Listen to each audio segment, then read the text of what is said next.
Hello मेरे प्यारे दोस्तों। आई होप आप सभी अच्छे होंगे। अरे देखिए, है क्या, भारत के संविधान का, इंडियन कॉन्स्टिट्यूशन का एक आर्टिकल है। इंडियन कॉन्स्टिट्यूशन का एक आर्टिकल है जो आपका फंडामेंटल राइट है। मतलब जो आपका एक फंडामेंटल राइट है, उस आर्टिकल का नंबर है आर्टिकल 22।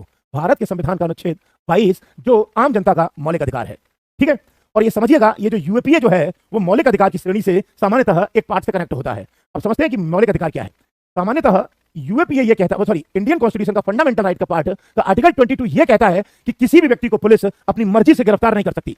किसी भी व्यक्ति को पुलिस अपनी मर्जी से गिरफ्तार नहीं कर सकती। उदाहरण के लिए, जैसे अंग्रेजों के टाइम पे तानाशाही चलती थी, तो आपने देखा होगा 1919 में, मतलब 1919 में अंग्रेजों के टाइम पर एक कानून लाया गया था और उस कानून का नाम था रॉलेट एक्ट।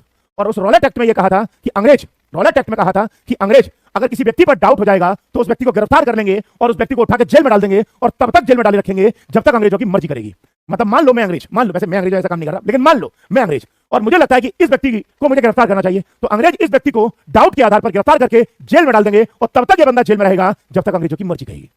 क्लियर है। और इस बंदे को वकील करने का अधिकार नहीं होगा, इस बंदे को एडवोकेट करने का अधिकार नहीं होगा, यह बंदा कोर्ट में अपील नहीं कर सकता और इसकी कोर्ट में कोई सुनवाई नहीं होगी। मेनली यही रॉलेट एक्ट जो था उसे काला कानून कहते थे, ब्लैक लॉ कहते थे। इसलिए कहते थे बिना अपील का, बिना वकील का और बिना दलील का। मतलब ना कोई अपील होगी, ना कोई वकील होगा और ना ही कोई दलील होगी, यानी कोई हियरिंग नहीं होगी। और इसी रॉलेट एक्ट और जलियांवाला बाग कांड के विरोध में गांधी जी ने सामान्यतः अंग्रेजों के विरुद्ध एक आंदोलन किया था जिसे नॉन कोऑपरेटिव मूवमेंट या असहयोग आंदोलन कहते थे।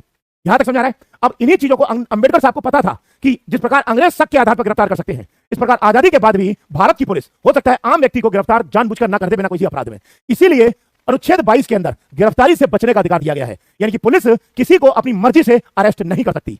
पुलिस अपनी मर्जी से किसी को अरेस्ट नहीं कर सकती। यहां तक समझ में आ रही है बात आपको या नहीं आ रही है? अब आप कहोगे कैसे, तो ये समझिएगा, ये जो मैं बता रहा हूं आपको, ये आम व्यक्ति का अधिकार है। ये अनुच्छेद 22 जो है ये एक कॉमन पीपल का एक फंडामेंटल राइट है। आपके साथ कोई टॉर्चर नहीं हो सकता। मतलब आप अगर किसी भी जगह पर चौराहे पर घूम रहे हो और पुलिस वाले आपके हाथों में रस्सी बांधकर या हथकड़ी बांधकर आपको जेल में ले जाएं या थाने की जेल में बंदी गृह में बंद कर दें, तो पुलिस वाले ऐसा नहीं कर सकते।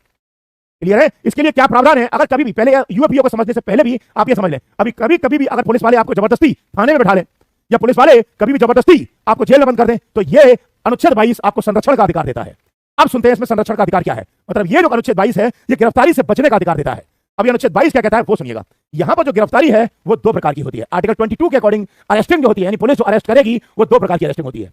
पहली अरेस्टिंग को कहते हैं प्यूनिटिव डिटेंशन, हिंदी में कहते हैं दंडात्मक निरोध। और दूसरे को कहते हैं प्रिवेंटिव डिटेंशन, हिंदी में कहते हैं निवारक निरोध। यानी कि भारत के संविधान के अनुसार अनुच्छेद 22 के अकॉर्डिंग अरेस्टिंग जो होती है किसी आम व्यक्ति की, वो कितने प्रकार की होती है? दो प्रकार की होती है। पहली अरेस्टिंग जो है वो प्यूनिटिव डिटेंशन कहलाता है और दूसरी अरेस्टिंग जो है वो प्रिवेंटिव डिटेंशन कहलाता है। अब दोनों में अंतर समझना, दोनों में अंतर। ये जो प्यूनिटिव डिटेंशन है, इसका मतलब ये है, ये हमेशा अपराध करने के बाद होती है। अपराध करने के बाद होती है। जब किसी व्यक्ति ने कोई अपराध कर दिया या जब किसी व्यक्ति ने कोई अपराध या क्राइम किया है, उसके बाद जो गिरफ्तारी होती है उसे कहते हैं प्यूनिटिव डिटेंशन। मान लो किसी व्यक्ति ने चोरी करी और चोरी के इल्जाम में पुलिस ने उसको अरेस्ट कर लिया, इसे कहते हैं प्यूनिटिव डिटेंशन, दंडात्मक निरोध। मान लो सपोज करो ये मोबाइल है या मोटरसाइकिल है या कार है या किसी का घर है और किसी आदमी ने किसी के घर में चोरी कर ली या कुछ गलत काम कर दिया, तो इस अपराध के होने के बाद जो पुलिस अरेस्टिंग करती है उसे कहते हैं प्यूनिटिव डिटेंशन। क्लियर है यहां तक? पहला। दूसरा आप चलते हैं, दूसरा सेकंड। जो प्रिवेंटिव डिटेंशन होता है ये हमेशा अपराध घटित होने से पहले होती है। यानी कि ये हमेशा क्राइम हो गया उसके बाद होगी, और ये हमेशा कलर यार दोबारा लिखता हूं यार, ये कलर कुछ और ही हो गया तो मैं समझ में नहीं आ रहा, एक बार दोबारा करता हूं इसको।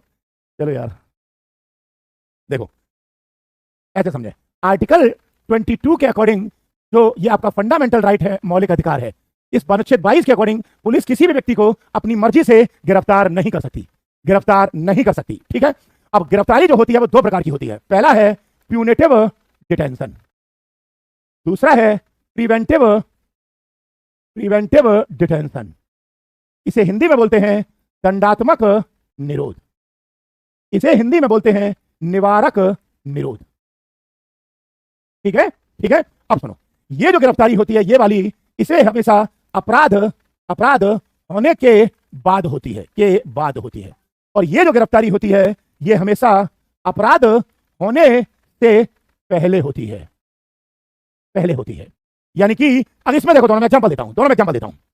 इसके अंदर जैसे मान लो किसी ने चोरी करी, मान लो किसी ने बलात्कार किया, भगवान न करे किसी लड़की के साथ अत्याचार हो, मान लो किसी ने अपराध किया, चोरी करी, डकैती डाली, बलात्कार हुआ, छेड़छाड़ हुआ और पुलिस को पता चल गया कि इसने ऐसा किया है, तो पुलिस उस अपराध के आधार पर उसको गिरफ्तार करेगी। इसे कहते हैं दंडात्मक निरोध। दंडात्मक इसलिए कहते हैं क्योंकि इसमें दंड देना होगा, मतलब उसने चूंकि अपराध कर दिया है इसके लिए उसे दंड देना होगा। ठीक है, नेक्स्ट। और इसका मतलब क्या है? निवारक निरोध, प्रिवेंटिव डिटेंशन। अपराध होने से पहले मान लो पुलिस को पता चल गया कि पर्टिकुलर कोई बंदा किसी स्थान पर आके भाषण देने की कोशिश कर रहा है और उस भाषण से दंगे होने की संभावना है, या पुलिस को पता चल गया कि एक बंदा ऐसी घटना घटित कर सकता है जिससे ब्लास्ट हो सकता है या कुछ असामाजिक तत्व उत्पन्न हो सकते हैं, तो पुलिस उस घटना को रोकने के लिए शक के आधार पर उस व्यक्ति को अरेस्ट कर लेती है। इसे कहते हैं प्रिवेंटिव। मतलब किसी व्यक्ति के ऊपर यह डाउट हो जाए या किसी व्यक्ति के ऊपर यह संभावना हो कि यह अपराध को अंजाम दे सकता है, तो उस अपराध को रोकने के लिए इसे गिरफ्तार करते हैं। इसीलिए देखो क्या बोला, प्रिवेंटिव। प्रिवेंटिव का मतलब होता है निवारक, निवारक का मतलब होता है रोकना, निवारक का मतलब होता है रोकना। जैसे फॉर एग्जांपल निवारक जानते हो नहीं जानते? जो रोड है, गाड़ियां चल रही हैं, पुलिस एक बैरिकेडिंग लगा देती है, बैरिकेडिंग लगा देती है, तो जो बैरिकेडिंग लगाती है वो निवारक होती है, प्रिवेंटिव होती है, वो रोकने के लिए होती है। तो ये गिरफ्तारी अपराध से, अपराध को घटित होने से रोकने के लिए होती है। यहां तक समझ में आ गया? दो। अब आप कहोगे कि साहब तो ये तो गिरफ्तारी है, तो इसमें साहब हमारा फंडामेंटल राइट क्या है? अब वो सुनो फंडामेंटल राइट क्या है। आपका मौलिक अधिकार है, पहले इसमें, पहले इस वाले को देखते हैं, पीला कलर ले लेते हैं, इधर सुन लो। इसमें और इसमें आम व्यक्ति के तीन तीन मौलिक अधिकार हैं, तीन तीन। क्या क्या है? पहले इस वाले को देखेंगे, इस वाले को। जब किसी को अपराध करने के बाद पुलिस अरेस्ट करेगी तो आम व्यक्ति के तीन अधिकार है। कान खोल के सुन लेना, यह अधिकार आप सबका है। अगर भगवान न करे कभी तुम्हें पुलिस अरेस्ट करने आए, तुम्हारे घर में भी अरेस्ट करने आए, क्यों बाहर करने आए, कहीं से भी अरेस्ट करे, यह अधिकार जान लेना अच्छे से। पहला सुन लो, आम व्यक्ति का अधिकार है कि उसको गिरफ्तार करने का पुलिस को कारण बताना होगा। मतलब पुलिस जो गिरफ्तार कर रही है उसको कारण बताना पड़ेगा कि मुझे गिरफ्तार क्यों कर रहे हो। पहला पॉइंट, पहला पॉइंट, मुझे कारण बताना पड़ेगा कि मुझे अरेस्ट क्यों कर रहे हो। तो पुलिस बताएगी कि चोरी के इल्जाम में, डकैती के इल्जाम में, बिना कारण बताए पुलिस अरेस्ट नहीं कर सकती। पहला पॉइंट। दूसरा, दूसरा पॉइंट, उस बंदे को अपनी पसंद का वकील दिलवाना पड़ेगा। उस बंदे को उस बंदे की पसंद का वकील दिलवाना पड़ेगा जो वो बंदा चाहता है। वो बंदा कहता है कि मैं अपना प्राइवेट वकील करूंगा कोई, तो आपको दिलवाना पड़ेगा। और वो कहता है कि मेरे पास पैसे नहीं है, मुझे कोई सरकारी वकील दिलवाओ, तो सरकार की जिम्मेदारी है, यानी कि पुलिस एजेंसी की जिम्मेदारी है, यानी कि गवर्नमेंटल एजेंसी की जिम्मेदारी है कि उस बंदे के लिए वकील लाओ। और वकील लाओ, फ्री में भी दोगे उसको वकील। क्लियर हो गया? तीसरा, तीसरा, और पुलिस 24 घंटे से ज्यादा, 24 आर लिखें, 24 घंटे से ज्यादा उसे गिरफ्तार नहीं कर सकती, यानी गिरफ्तार करके अपने पास नहीं रख सकती। यानी कि अगर पुलिस ने किसी बंदे को मान लो 4 बजे गिरफ्तार किया है, तो 4 बजे से लेकर अगले 24 घंटे के 4 बजे तक, मतलब 24 घंटे के अंदर जो 4 बजेंगे अगले वाले, उसके अंदर कोर्ट के सामने पेश करना पड़ेगा, मतलब जुडिशियल मजिस्ट्रेट के सामने पेश करना पड़ेगा। अब जज साहब की मर्जी है कि जज साहब 24 घंटे के अंदर उसको या तो जेल में भेज दें या जज साहब उसको जमानत दे दें या जज साहब उसको रिहा कर दें। पुलिस के ऊपर, पुलिस के पास अधिकार नहीं है कि वो 24 घंटे से ज्यादा अपने पास किसी को रख सके। और अगर पुलिस 24 घंटे से ज्यादा थाने में बिठाई रखे या किसी व्यक्ति को बिना कारण के बिठाई रखे, तो आप पुलिस के विरुद्ध ही इसको केस कर सकते हो। या अगर 24 घंटे से ज्यादा पुलिस अगर आपको बिठाए रखती है थाने में, तो आप या आपके परिवार या आपके रिश्तेदार या आपकी वो जो भी है आपकी, वो सुप्रीम कोर्ट अनुच्छेद 32 के तहत और हाई कोर्ट अनुच्छेद 226 के तहत जाके कोर्ट में अर्जी लगा सकते हो कि मेरे बंदे को पुलिस ने जो बिना कारण बताए 24 घंटे से ज्यादा गिरफ्तार कर रखा है। यहां तक समझ में आ गया? अब क्या है, इधर आ जाओ जरा। इसको अगर उतारना हो तो चूंकि यूट्यूब पर है, आराम से स्क्रीनशॉट लेके बाद में उतार सकते हो। ठीक है, अब इसके बाद अब आती है कहानी प्रिवेंटिव डिटेंशन में। तो प्रिवेंटिव डिटेंशन में आपके सामने कुछ चीजें हैं। पहला, पुलिस आपको वकील प्रोवाइड कराएगी, मतलब सरकार आपको वकील प्रोवाइड कराएगी। वकील प्रोवाइड कराने से मना नहीं कर सकते आपको। इस प्रिवेंटिव डिटेंशन में भी आपको वकील प्रदान किया जाएगा।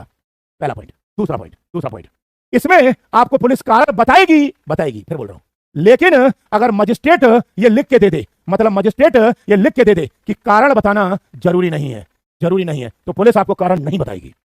मान लो पुलिस को यह डाउट हो गया कि यह बंदा, मान लो यहां पर कोई बंदा बैठा है, यह बंदा कुछ गड़बड़ कर सकता है, और मजिस्ट्रेट ने कह दिया कि इसको गिरफ्तार कर लाओ, और मजिस्ट्रेट ने लिख के दे दिया कि इसको कारण नहीं बताना है कि क्यों गिरफ्तार कर रहे हो, तो पुलिस कारण नहीं बताएगी, सीधे कह देगी चल बेटा आजा ठंडे में, अंदर ले जाएगी। यानी कि वैसे कारण बताना पड़ेगा, लेकिन अगर मजिस्ट्रेट लिख के दे दे तो कारण बताना आवश्यक नहीं होता। अगला पॉइंट, साथ ही इसमें जो गिरफ्तारी होती है, इसमें गिरफ्तारी जो होती है वो पर्टिकुलर उस किसी प्रिवेंटिव लॉ के अंदर होगी। मतलब संसद कोई कानून बनाएगी और जो कानून बनाएगी गिरफ्तारी उसमें ही होगी।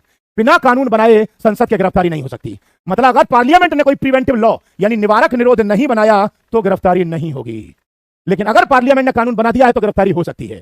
क्लियर है? और अगर कानून बनाया होगा तो उसमें पुलिस आपको कम से कम ऑन एन एवरेज 3 महीने के लिए अंदर टांग देगी उठा के। मतलब 3 महीने के लिए आप चले जाओगे अंदर, 3 महीने तक आपको कोर्ट में पेश करने की जरूरत नहीं पड़ेगी। और बाद में ये टाइम बढ़ भी सकता है अगर स्टेट एडवाइजरी बोर्ड इसकी परमिशन दे दे तो।